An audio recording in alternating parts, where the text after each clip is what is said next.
Welcome back, everyone, to another explainer. Okay, today we're literally strapping in for a high-stakes exam prep boot camp. We're tackling Lecture 14, and let me tell you, this one is just packed with dense, beautiful mathematical concepts. We're talking functions, inverses, and compositions. Now, if you've been staring at your algebra notes feeling, a bit overwhelmed, seriously, don't worry. I'm right here to walk you through exactly what you need to know. We're going to completely demystify the algebra so you can walk into test day with absolute confidence. So let's just take a quick peek at our agenda for today. We're covering 5 key areas. First, function types, specifically one-to-one and onto. Second, finding inverses step by step. Third, solving function compositions. Fourth, even, odd, and piecewise graphs. And finally, number 5, we'll wrap up with a nonlinear systems review. Let's get right into it. Starting off with Section 1, function types, focusing on one-to-one and onto. Okay, so I want you to think of a function kind of like a highly specialized factory. It takes raw materials, which are our inputs, and turns them into finished products, our outputs, right? Well, we've got 3 critical terms you absolutely must know for the exam to classify the unique personalities of these factory machines.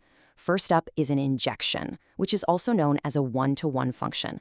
This happens when every single element of the range is the image of a unique element in the domain. Basically, every output has exactly one specific input.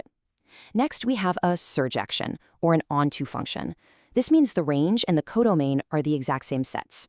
The function literally covers the entire possible range of outputs. Nothing is left out. And finally, we have a bijection.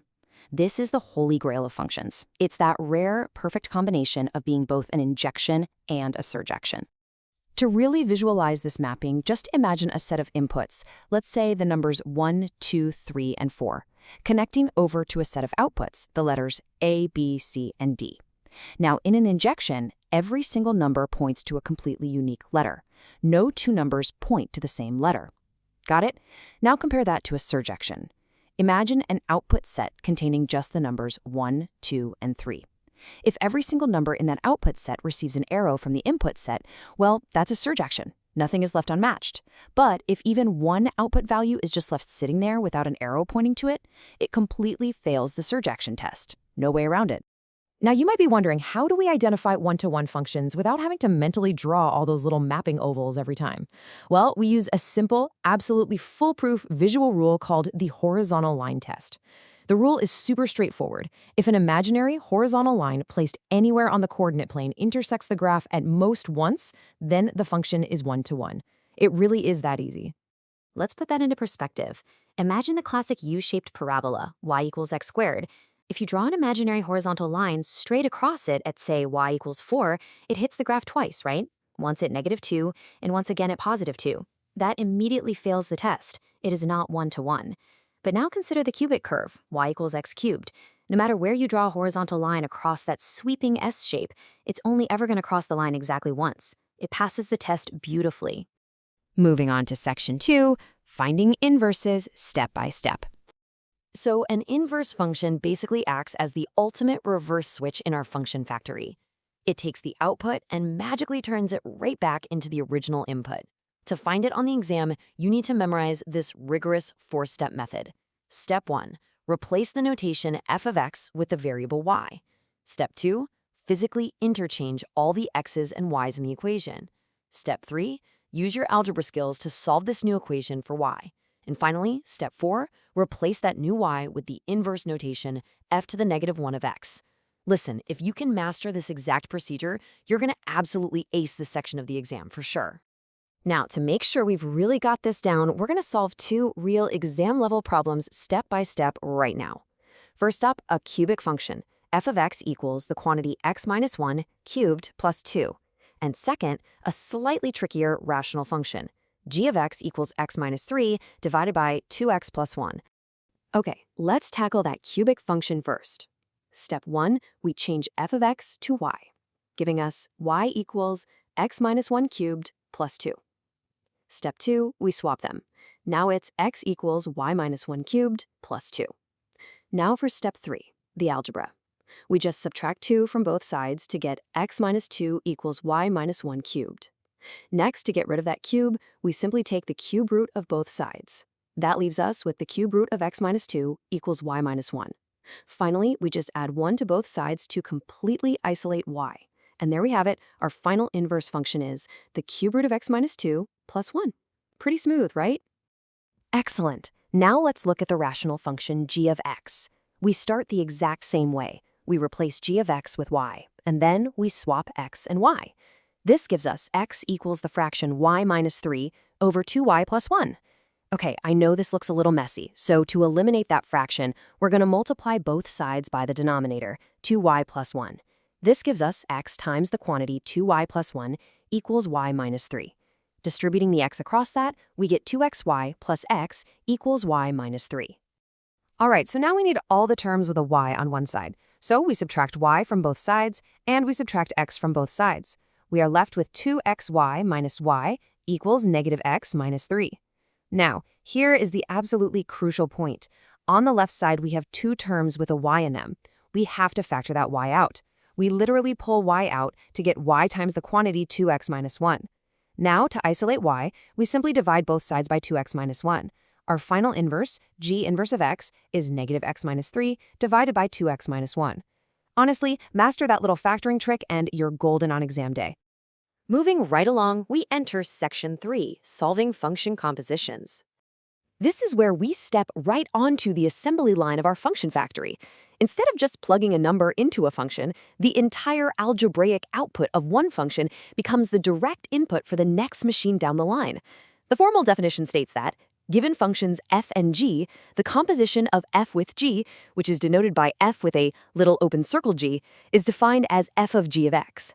What this notation clearly means is that we're substituting the entire inside function, g of x, into every single instance of the variable x within the outside function, f of x. Let's actually test your knowledge right now with a quick mental activity. Imagine an inside function, g of x, which is x squared plus 1, and the outside function, f of x, is x to the 10th power. If you were to calculate their composition, f of g of x, what would that look like? Just take a second to visualize dropping that whole inside expression directly into the x of the outside equation. All right, let's check your mental math. You can see exactly how the inside function drops perfectly into the outside function's algebraic structure.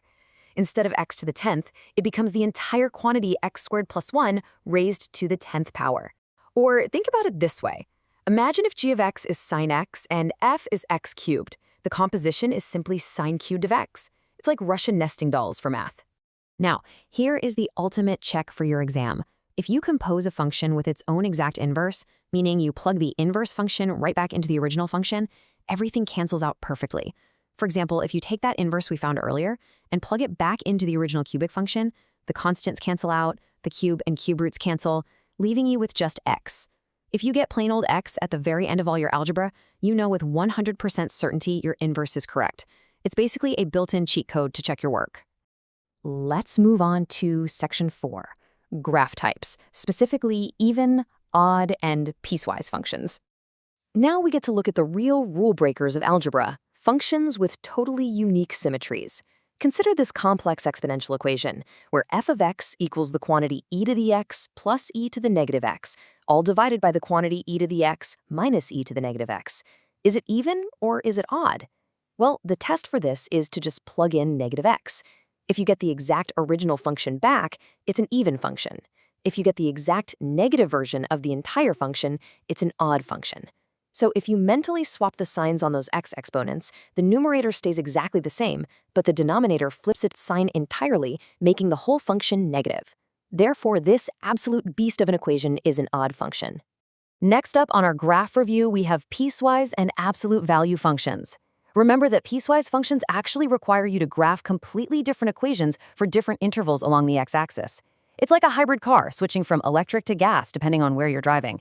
For the exam, pay incredibly close attention to your domain rules here. You absolutely must graph open circles for strictly less than or greater than signs and solid closed circles for less than or equal to inequalities, so you clearly mark the boundaries. Do not lose easy points on that. And finally, we have reached section 5. Non-linear systems, final review. We are now facing the final boss of lecture 14, solving nonlinear systems. This is where you might have an equation for a circle and an equation for a parabola, and you have to use substitution or elimination to solve them together. I really want to end by asking you a crucial concept check question. Think about this. When you do all that intense algebraic heavy lifting to solve a complex, nonlinear system, and you get an x and a y value, what are you actually finding visually on the graph? The answer is that your algebraic solutions represent the exact physical coordinate points where these massive, complex mathematical curves literally intersect each other in space. Algebra and geometry are basically identical twins, speaking different languages. So as you master finding these intersections on a two-dimensional plane today, ask yourself, how will these exact same algebraic rules behave when we add a z-axis and step into three-dimensional space next week? Keep studying hard, trust your algebra, and I'll catch you on the next explainer.